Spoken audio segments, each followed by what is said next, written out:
Dogma Argentina, informes especiales.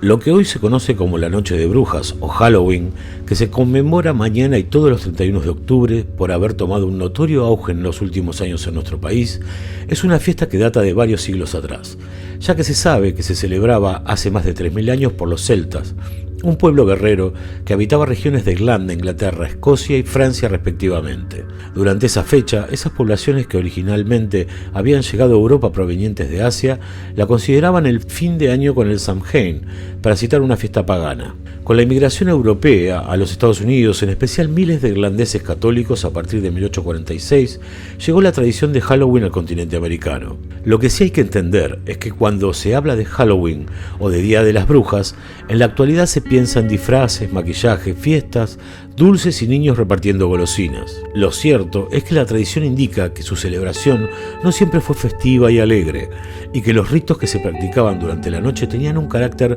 purificador, religioso y que incluía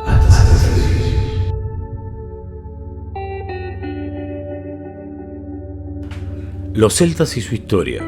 Procedían originalmente de Asia. Una vez instalados en la región occidental europea, tenían varios festejos, y entre ellos el primero de Samonis, que significa reunión y equivaldría a nuestro 1 de noviembre. En ese día iniciaba su año. Con la llegada del cristianismo se transformó en el Día de Todos los Santos y Todos los Difuntos. Samonis se transformó en Samhain, Samain en el irlandés antiguo y Samhain en el moderno. Esa fecha además se celebraba el encuentro amoroso a orillas de un río de Morriganni, con Teutatis, el dios de la tribu, padre de los hombres y señor del mundo inferior. Ella era la diosa única céltica en su aspecto de señora del mundo inferior y de la guerra, la reina de espectros. La versión de esa pareja para los irlandeses eran Moririan y Dagda en las Galias, Francia. Se llamaban sus Celios y Herécula, y en España Endobélicos y Ataísina. La cita amorosa tenía una consecuencia clave, pues la diosa le proporcionaba a su amado los secretos para salir victorioso en la próxima batalla mítica.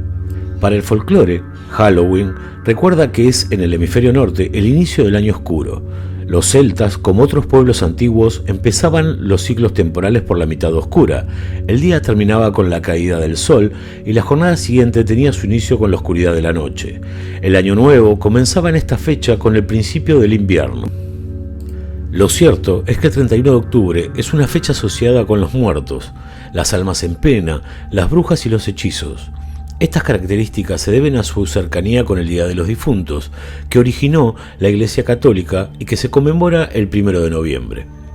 Como en otros festivales de Año Nuevo, en esta fecha los muertos volvían a estar entre los vivos. Entonces los celtas hacían sacrificios humanos y de animales en honor al dios Samhain, señor de la muerte. El fin del verano y la cosecha y el inicio del oscuro y frío invierno a menudo se asoció con la muerte humana. Los celtas creían que la frontera entre el mundo de los vivos y de los muertos se volvía incierta en la noche antes del Año Nuevo. Esa noche del 31 de octubre celebraban Samhain, cuando creían que los espíritus de los muertos regresaban a la tierra. Para ahuyentar estos malos espíritus, se vestían con cabezas y pieles de animales, mientras que los sacerdotes de druidas realizaban sacrificios con fuego para celebrar el día de un modo más cristiano. Su significado. Cuando el emperador Constantino decretó que los habitantes del imperio se convirtieran al cristianismo, muchos ritos paganos se incorporaron. Fue así como el festival de Samhain se infiltró.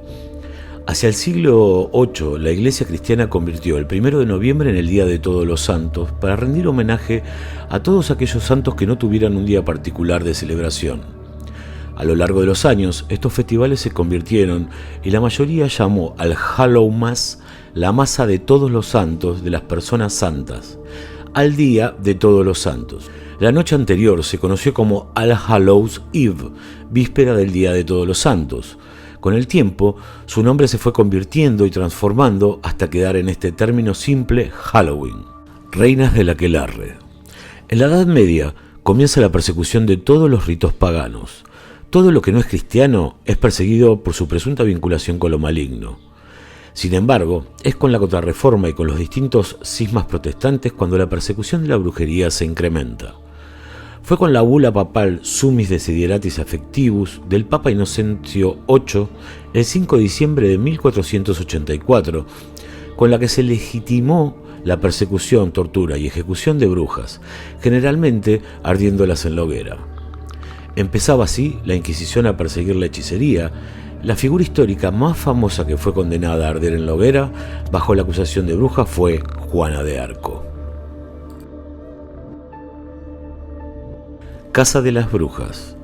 En la localidad de Liguria, conocida por ser la Salem italiana, hace más de 4 siglos fueron quemadas más de 400 mujeres, acusadas de brujería, lo que ha otorgado a dicha zona una fama secular de actuaciones fuera de lo normal, bien aprovechadas desde el punto de vista turístico. Los expertos en brujería coincidieron en que las mujeres consideradas en la Edad Media como tales no tenían necesariamente el sentido negativo con el que han pasado a la posteridad, e incluso eran conocidas por hacer el bien a quienes los rodeaban. Así, en años oscuros de pestes, hambruna y guerras, las brujas buenas curaban a los enfermos con hierbas, ayudaban a las parturientas a dar a luz y hacían surgir parejas gracias a sus filtros de amor.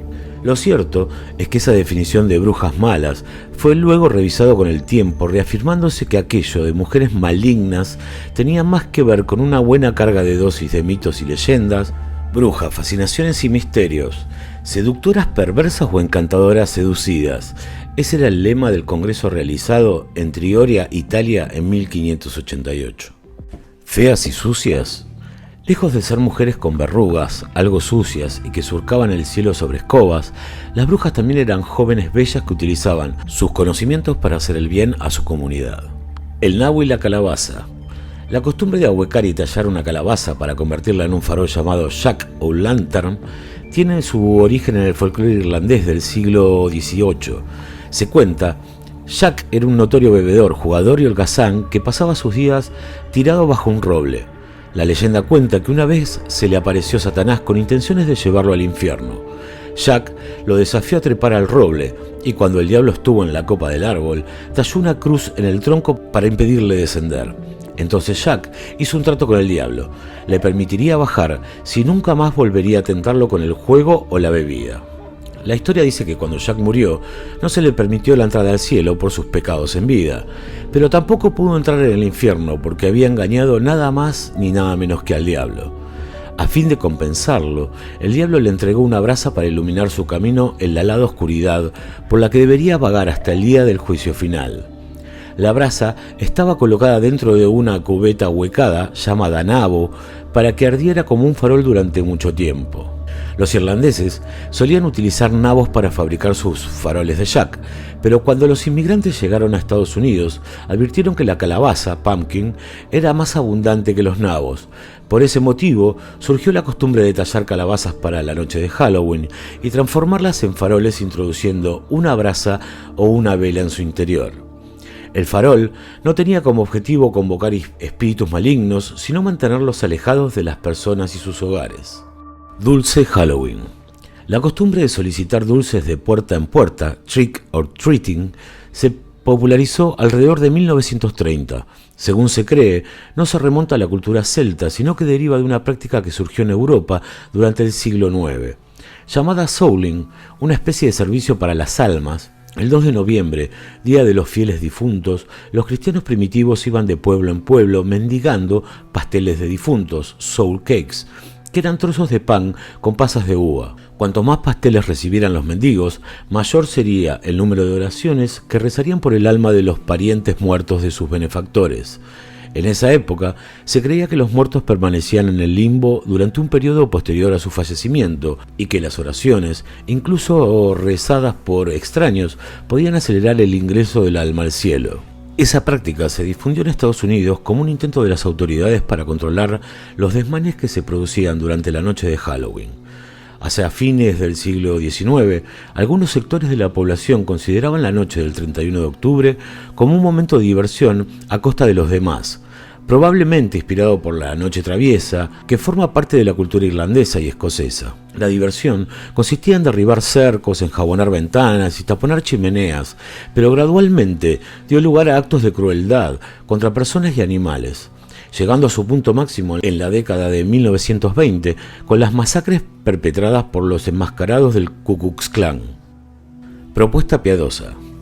Ante semejantes desmanes, diversos grupos de la comunidad comenzaron a proponer alternativas de diversión familiar para contrarrestar el vandalismo, concursos de calabazas talladas y disfraces o fiestas para niños y adultos. Así, se proponía retomar el espíritu de los primitivos cristianos, que iban casa por casa, disfrazados o con máscaras, ofreciendo una sencilla representación o un número musical a cambio de alimento y bebida. Hoy, los niños disfrazados practican el llamado. Cuando se abren las puertas de las casas, estos gritan truco o trato para dar a entender que gastarán una broma a quien no les dé una especie de aguinaldo, golosina o dinero. Y aunque los pequeños suelen encontrarse esa noche para buscar espíritus, ataviados con horrorosos trajes, pero es apenas un juego de niños, que a veces hasta casas del terror que sus padres le preparan para divertirse. Aunque muchos religiosos piensan que esta festividad se hace con el propósito de venerar al diablo y a los demonios, lo cierto es que se ha convertido en una fecha para la diversión infantil. Dogma Argentina te alcanza la verdadera historia de Halloween. Los druidas, la calabaza, el truco o trato, los chicos, los disfraces, las máscaras, todo lo que ha sucedido a lo largo de la historia y cómo a través de los siglos se ha ido modificando las costumbres, las presencias, las formas, para lograr que Halloween sea una fiesta para grandes y chicos.